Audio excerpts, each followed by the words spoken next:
আজকে যে গল্পটা পড়ে শোনাচ্ছি সেটার নাম হচ্ছে একটা রূপকথার গল্প। আর লিখেছেন দেবাশিস সেনগুপ্ত। তবে আপনারা শুনে হতে পারছেন রূপকথার গল্প, না না, সেটা সেই ধরনের রূপকথার গল্প নয়। এটা হচ্ছে এমন একজন লোকের গল্প, হ্যাঁ, যেই গল্পে পক্ষীরাজ নেই, ব্যঙ্গবান ব্যঙ্গবী নেই, এমনকি নেই কোনো দুষ্টু রাক্ষসীও।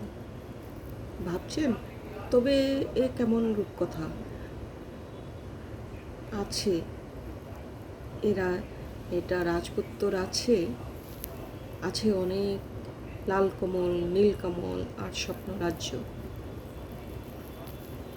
সুন্দর পিচাইকে আমরা সবাই জানি, ঠিক যেমন আমরা জানি জিতেন্দ্র কুমারকে। তো সেই বিখ্যাত ওয়েব সিরিজের পঞ্চায়েতের কল্যাণে আমরা এদেরকে জানি, তাই তো?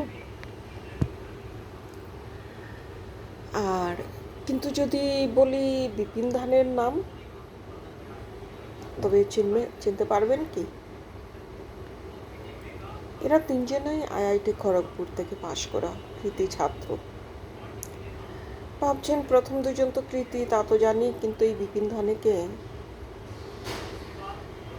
2015 সালে আইআইটি স্নাতক হয়ে বেরোনোর পর যখন মহারাষ্ট্রের সাতারা জেলার নিপাট এক মধ্যবিত্ত ধানের পরিবারে বিপিন জোর করে বিদেশে চাকরি করতে পাঠিয়ে দেয়, তখনও তাকে চিনত না কেউই। সিঙ্গাপুরের বিখ্যাত বহুজাতিক সংস্থায় সফটওয়্যারের চাকরি করার ইচ্ছে বিলকুল ছিল না বিপিনের। এমনকি আইআইটি পড়াকালীন বন্ধুদের সে প্রায়ই বলতো, পাশ করে এই সমাজের জন্য, মানুষের জন্য কিছু করতে চায়। বন্ধুরা হাসতো, যেমন হেসে উড়িয়ে দিত তার বাড়ির লোকেরাও। চাকরিটা সত্যিই বেশি দিন করেনি বিপিন, বাড়িতে না জানিয়েই নিঃশব্দে ছেড়ে দিয়েছিল। আরও মাসখানেক সিঙ্গাপুরে থেকে টুকটাক ফ্রিল্যান্সিং করে দেশে ফিরে আসে। দেশে কীভাবে ফিরে আসে বলি, ছোটবেলার বান্ধবীকে একদিন সে ফোন করে বসে, দেশে ফিরেও কোনো কাজ পাবে কিনা জানতে। সেই যুবতী তখন আসামের মাজুলিতে এক স্কুলে চাকরি করত। সে জানায় ওই স্কুলে শিক্ষকের দরকার খুব। কিন্তু আইআইটি গ্রাজুয়েট বিপিন কি আর সে কাজ করবে? বান্ধবীর প্রশ্ন। সানন্দে রাজি হয়ে বিপিন মাজুলি সেই স্কুলে অঙ্ক আর বিজ্ঞানের মাস্টার হিসাবে নতুন জীবন শুরু হয় তার। কয়েক মাস পর ওই স্কুলেরই কয়েকজন শিক্ষক বিপিনকে নিয়ে যায় কুলামু গ্রামে। মাজুলি উপকেন্দ্র থেকে অনেকটা ভিতরে এক প্রান্তিক আদিবাসী গ্রাম সেটা। 25-এর যুবক বিপিন যেন টাইম মেশিনে 100 বছর পিছিয়ে যায়। কেন সেটাই বলছি।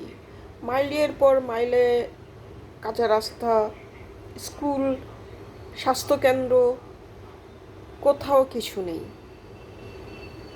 হাসপাতাল আর হাই স্কুল ওইগুলো তো স্বপ্ন। গ্রামের মানুষরা সামনে পেয়ে ঘিরে ধরে একজোট হয়ে তাদের গ্রামেও স্কুল চাই একটা, তাদের ছেলেমেয়েরাও পড়বে লিখবে। অসহায় বিপিন আত্মসমর্পণ করে। স্কুল করতে তো টাকা লাগে, তার কাছে তো সেটাই নেই।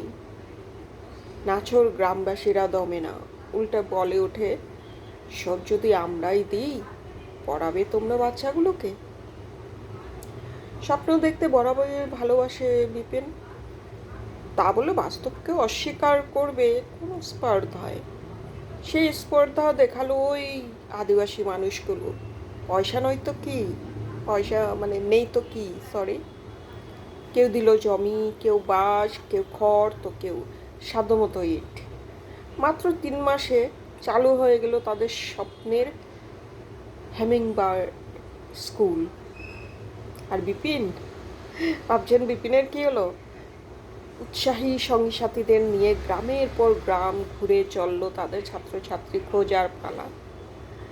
নইলে কুলুবে কি করে?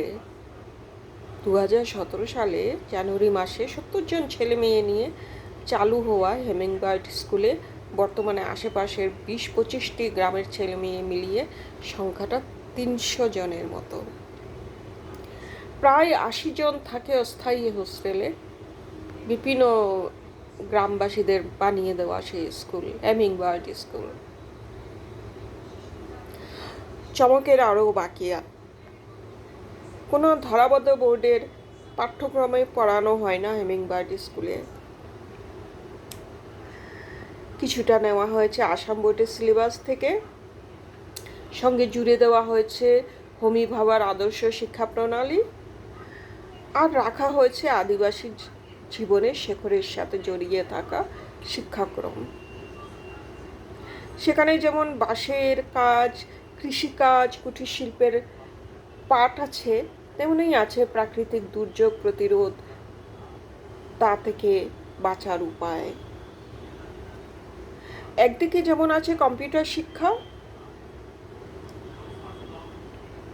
অন্যদিকে আছে আধুনিক সেলাই মেশিনে প্রাচীন আদিবাসী সূচি শিল্প ফুটিয়ে তোলার পাঠ। আছে অবলুপ্ত প্রায় আদিবাসী ভাষার শিক্ষা, চলছে সেই ভাষার লিপি তৈরির কাজ। মাসিক 250 টাকা টিউশন ফি ধার্য করেছে গ্রামবাসীরাই। যারা দিতে পারে না তাদের জন্য স্পন্সর ধরে আনার দায়িত্বটা বিপিন রায় নিয়েছে। আর যাদের স্পন্সর জুটে না, তাদের বাপ মায়েরা হাসি মুখে এসে শ্রমদান করে যান। অবসর সময়ে কেউ দরমার বেড়া তৈরি করছে, তো কেউ ঝাড়ু দিয়ে যায় স্কুল চত্বরটা। স্কুল তো নয়, যেন নিজেদেরই বাড়ির দেওয়া। ক্রমাগত বাড়ছে চাহিদা। প্রান্তিক গ্রামগুলো থেকে মাতব্বররা প্রায়ই এসে আবদার করে বিপিনের কাছে।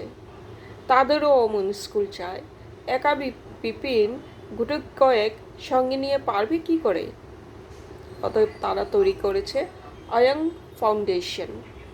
স্থানীয় ভাষায় অয়ং মানে ভালোবাসা। বিপিন আর তার সঙ্গীরা এখন সপ্তাহান্তে দূর দূরান্তের আদিবাসী গ্রামগুলোতে ঘুরে ঘুরে বেড়ায়। কোথাও বর্তমান স্কুলের শিক্ষকদের ট্রেনিং দিচ্ছেন, কোথাও হেমিংবার্ড স্কুলের অনুসরণে পাঠ্যক্রমে রদবদল করছেন, তো কোথাও স্কুলের কাঠামো বা অঙ্গসজ্জা পাল্টাচ্ছেন। মোট 50টা সরকারি ও আধা সরকারি স্কুলে কাজ চালাচ্ছে বিপিনের অয়ং ফাউন্ডেশন। কেবল 32 বছর বয়স বিপিনের। সামনে গোটা একটা জীবন পড়ে আছে বিপিনের। স্বপ্ন কি জানতে চাইলে শুধু বলেন, আরও আরও প্রান্তিক জীবনে ছড়িয়ে যেতে হবে।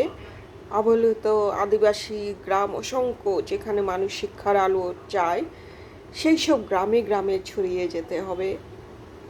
পুঁথিগত শিক্ষা নয়, শুধু ব্যবহারিক ও নিজস্ব আদি সংস্কৃতির শিক্ষায় শিক্ষিত হতে হবে সমস্ত প্রান্তিক ছেলে মেয়েদের। চাই প্রচুর শিক্ষক, প্রচুর স্বেচ্ছাসেবক, যারা আলো হাতে নির্দ্বিধায় এসে দাঁড়াতে পারবে অন্ধকার জনপদগুলোতে।